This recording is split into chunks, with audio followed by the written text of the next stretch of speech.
Mehriban çağalar. Häzir size Göreğli eposynyň öwüzi kölen şahasyndan eşdirýäs.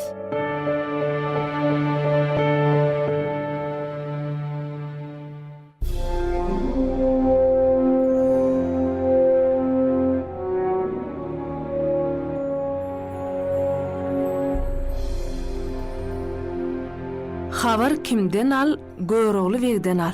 On 42 yerinden yara düşüp ýatyrdy. Bir ay ýatdy, ýaxşy bolmady. 40 gün ýatdy, ýaxşy bolmady.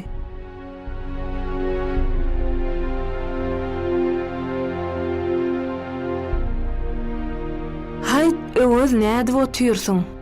Ot ýak, çäýnekler çaýka, atlary iýinmer. Suwa ýak diýip köse öwüzi away bilen ýumşyrýar. Öwüz hey, beýikden pikirini bildik. Agamdan ruhsat alyp ýurduma gideyip oýlandy. Öwüz günne 3-4 gezek Göreğliň ýagdaýyny sorap gaýdýar. Emma ondan ruhsat sorap bilmän 2 gün geçirdi. Ahir bir gün göwnündäkini dile getirdi. Agam, maňa bir ruhsat berseň, men ýurduma baryp garreneme, dogan garynlaşyma, dost ýaryma bu ýerde wagt hoş, kep çağa gezip ýörenim bir bildirip gelsem niçik bolar? Hay öwüzüm, men saňa ruhsat bererin welin, sen gitseň gelmersiň öýdük gorkýan. Ýok, geleýin aga. Ay öwüzüm, gelmersiň. Göreğli gelmersiň diýip kän aýdandan soň öwüz ýerinden turup, hay öwüzüm, ýaman etdiň. Bar saňa jogap. Ýöne öwüzüm, ýerde geçde ýydyňa aýlanarmy kaň? Bir ýyldan ýydyma aýlanaýyn. Ýok öwüzüm. Aýlanjak bolsaň 6 aýdan ýydyň aýlan. Öwüz 1 ýyllydy. Göreğli 6 aý diýdi. Şeýdip öwüz ýerinden turuverdi. Öwüzüm, men oglum ýok, gyýdym ýok. Seni ogul öwüzine sakladym, öýlendirdim, iýillendirdim. Iýen duýdyň haklajak bolsaň, ýydyňa bir aýlangan. Bolýa diýip öwüz agasyndan ruhsat alyp, hemmeler bilen hoşlaşyp, howaly gyr diýen atyny minip, "Nere desiň, weýeňam" diýip sürberdi. Sürüp weýeňam ýurduna bardy. Hiç kim öwüz tanamady. Gidenne ýumruk ýaly oglanmy. Baranna ullukan ýigit bolup bardy. Bir adamdan "Bullur gassabyň ogly öwüziň enesi barmy?" diýip sorady. Bar söýünjülep bar. Men oň öwüz oglyny götürüp geldim. Ba adam ılgap öwüziň enesiniň ýanyna bardy. "Hay kempir söýünji, sen öwüz oglyň barmyşyn? Bir adam görüp gelipdir." Öwüziň hasratyndan ağlay enesiniň gözü kör bolupdyr. Öwüz enesini bu halda görüp, gözünden ýaş döküverdi. Gözüniň ýaşyny süpürüp, "Öwüz oglyň görseň tanarsyňmy?" diýip sorady. Öwüz sesinden tanap enesi özünden gidip ýatyberdi. 3 sagatdan soň özüne gelip oglunyň boýnundan gujaklady. Öwüziň gelenine begenip 10 ýeje günlük toý tutdular.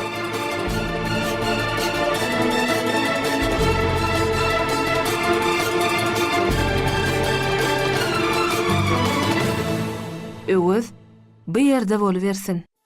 Inne habary Göreğlinden al. 6 aý diýilenne Göreğliň yaralary gutuldy. Öwüz gitmekçi bolany Göreğli 6 aý diýipdi. Öwüz 1 ýyl diýipdi. 6 aý ötdi. Öwüz gelmedi. 1 ýyl ötdi. Öwüz gelmedi.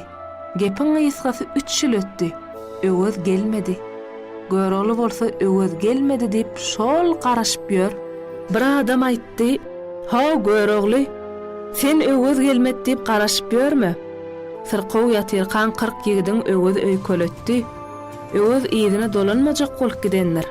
Göreğli bu habary eşitip, ýigitleriniň ýanyna gelip gönläp aýtmady da, "Ha köse, öwüz akylly ýigitdi.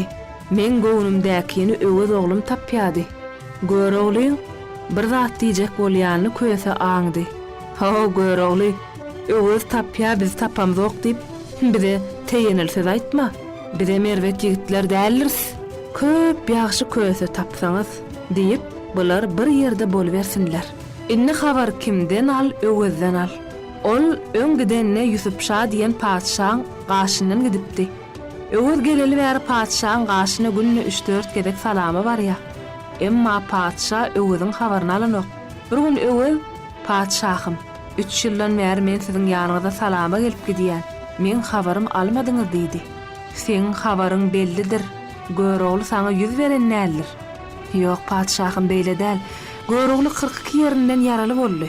On haly erwetleşenden soň men ruhsat alyp gaýtdym. Maňa atly berseňiz, Çannybeýle men Gülruh atly aýalym galdy.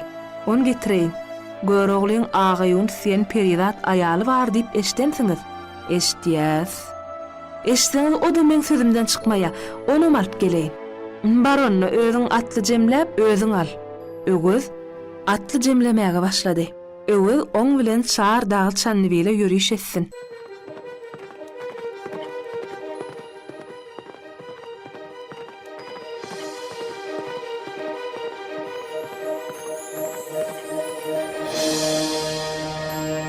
Habar kimden al? Göroglydan al. Öwüz atly jemläp başlan güni Göroglyň düşüne girdi. Öwüz padşah bolup tow götürüp gelýär. Görogly gözüni açsa düşeken, ol oýanyp ýigitleriniň arasyna bardy. "Haw köse. Men öwüz düşümde gördüm." Öwüz eglenni, gelmedi. Görogly gamlanma, belki öwüz geler. Geljegin bilýän köse, ýöne öwüz bizden düýbünden geçen ýaly görünýär. Ay goýsana. Öwüzem bizden geçermi? Men göwnüme gelişine görä, öwüz atly ýygnap gelýär. Öze gelýär. Köse. Soňunyň näme boljagy belli däl. Gelse bir alajy bolar Görogly, gaýgy etme. Bular bu ýerde boluversinler. Habary öwüzden al. Bir näçe gün ýol ýörep, sürüp çar dagy Çannybeýliň çetinden geldi. Çannybeýliň kyblasy Mejnun dagydy. Öwüz han Mejnun dagynyň etegine tow dikdi. Mejnun dagyndan bärik Çannybeýle çenli açyk meýdanlykdy. Öwüz 3 günläp dagyň etegine seňger gazdyrdy. Soňra atlylaryndan 6 sansyny Göroglydan habar tutmaga ýollady. Olar gelenne Görogly ertir çaýynçy oturdy. 6 atly güpürdeşip gelip salam ýok, zat ýok, Göroglyň üstüne awanyp durberdiler. Görogly, "Haw ýigitler, habaryňyzy beriň" diýdi. Atlylaryň biri, "Görogly öýde barmy?" diýdi. "Hawa bar." "Bar bolsa ol çykyp atymy tutsa bolmaýarmy?" "Çykyp at tutmaga Göroglyň ýagdaýy ýok. Näme habaryňyz bolsa maňa aýdyň. Görogla özüm habaryňyzy getirerin. İçinde dem bolsa Göroglyň öýde taşar çyksyn." "Haw ýigitler, bizem Göroglyň seýsirs. Näme diýmeli bolsa aýdyň, baryp aýdars." "Ýok, Göroglyň öýde çyksyn bäri." Şeýle diýip duran soňlar Görogly içeri girip telpegini, donyny, ädigini giyip, söwü şeffaflaryny dakanyp daşar çykdy. "Aýdyň, näme habaryňyz bolsa?" "Hay zaňar, don telpek giýeniň bilen sen näme Görogly bolýarmyň? Bar aýt, öz çyksyn märi." Bulan galmagalyna ýigitlerim jemlendi. Görogly, "Köse, maňa içerden dutarym getirip ber. Men şulara garap bir nam aýdaýyn" diýdi. Köse dutaryny getirip Göroglyň eline berdi. Görogly bulara garap, gözüni ağlardyp, murtuny toglap bir nam aýtdy.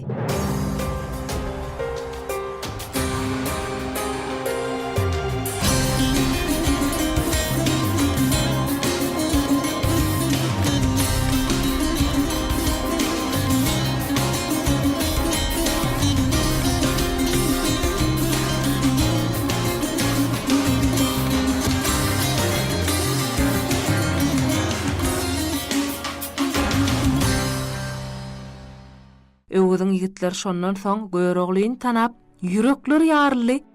Atlylaryň biri zordan öwüz geldi diýip aýdyp bildi.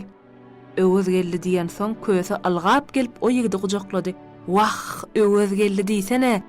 Görogly, siz gaçyransyňyz" diýip iýgen janymyz aldy. Öwüz şu wagt nerede? Mejnun nagynyň düýbüne tow dikdi. Görogly meýdana çyksyn diýip bizi bäri giýberdi. "Hay ýigitler, gatygy habaryňyz bar eken. Baştan şeýle diýerler. Barın gaýdyň, bizem barars." Bular ýyllaryna aýtdylar. Köse 40 yigide qygyry berdi. "Haw yigitler, tiz bolsaňyzla, ateýerleseňizle. Hay, öwüz gelipdir bolsaňyzla." 40 yigit atlaryny eýerläp sürüberdi. Habar kimden al? 6 atlydan al. Olar öwüziň ýanyna geldiler. Öwüz sorady: "Hay yigitler, ajdarha gördüňizmi, şiir gördüňizmi?" "Öwüzim ajdar, şiir görençe bolluk. Barsyk, çay içip oturan eken. Odola biz onu tanamadyk. Onsoň özüni tanadyp bir nama aýtdy. Biziň ýüregimiz ýarly. Öwüz han, inni şol adam bilen ýüzbeýiz bolmakdan biz gorkýas." Öwüziň içine gorku düşdi. Onna da inni näme de bolsa bagtym synap göreýin diýip ýaşyl çadyryň içinde altyn tagtyň üstünde oturuverdi. Göýrogly öwüziň ýanyna gelýäkä yüzüne yüzüm düşse maňa söz gaýtaryp bilmez, maňa salam berse gerek diýip pikirdiýärdi. Emma öwüz göýrogla salam bermedi. Göýroglyň öýe salam berdi. Öwüz salamny almady. Göýrogly 3 ýyl mundan öň öwüziň özüne söz berip gidenini ýatlady. Öwüz düşünmedik boldy. "Ay muň aýdýan zady näme? Muň sesini kestirip bilýän ýigit ýokmy?" Şeýle diýenden topor atly göýroglyň garşysyna çykyberdi. Öwüziň ýigitleri göýrogly bilen 3 gün söwüşdi. Soňluk bilen olaň arasyndan göýroglyň garşysyna çykyp biljek galmady. 4-nji gün öwüz gece rogly Mustapa nerede bolsa gelsin diýip jar çekdirdi. Mustapaň atasyny Abdybek ölümden halas edipdi. Ol oglyna Adybegiň ogly göýroglyny tapyp özüne edilen şol ýagşylyk gaýtarmagy wesiýet edip gidipdi. Mustapa da öwüze duýan ýerine kas etmek üçin marýar. "Men atamyň wesiýetini berja edeýin" diýip gelýärdi. Mustapa göýrogly bilen söwüşmäge ýeki öz gaýtdy. Göýroglum oň garşysyna ýeki öz çykdy. Mustapa göýrogla özüni tanatdy. Olar görüşüp atlanyp köse dağa garşy sürüp gaýtdylar.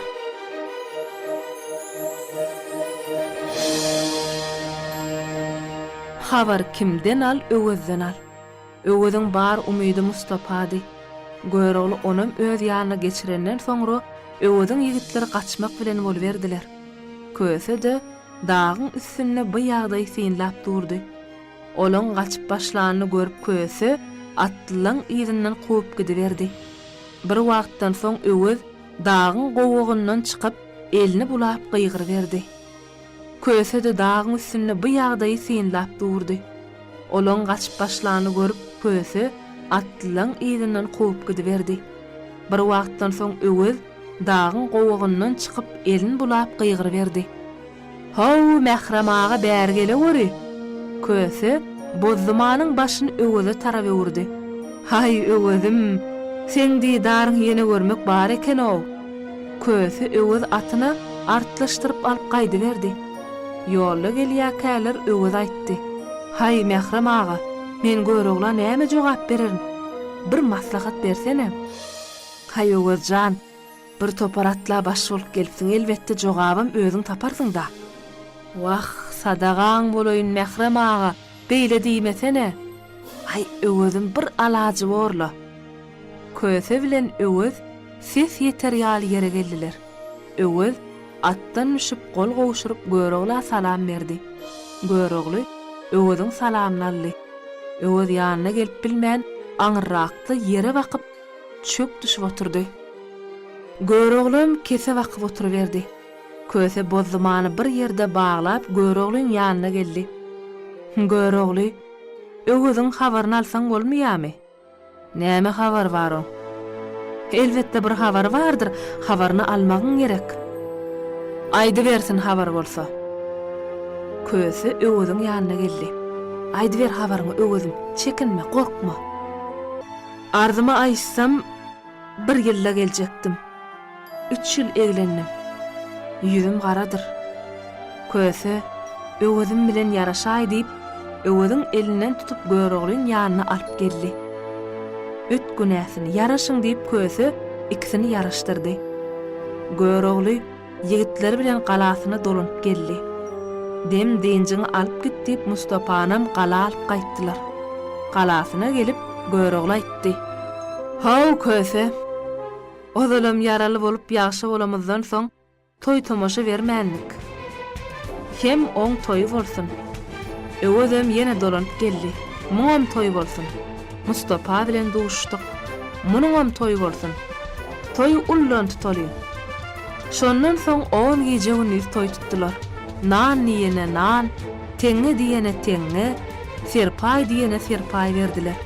At şapdyryp altyn gaby gatdyryp bagşaýtdyrdylar. Mustafanam ata mindirip hezet hormat edip ýurduna uğratdylar. Göregli 40 ýigidi el ulusy bilen maksat muradyna ýetdi. Siz Göregli eposynyň öwüzüýkülen şahasyny dinlediňiz. Gepleşigimiziň inlik sanlaryna çenli siziň bilen hoşlaşýar. Hoş sag bolun.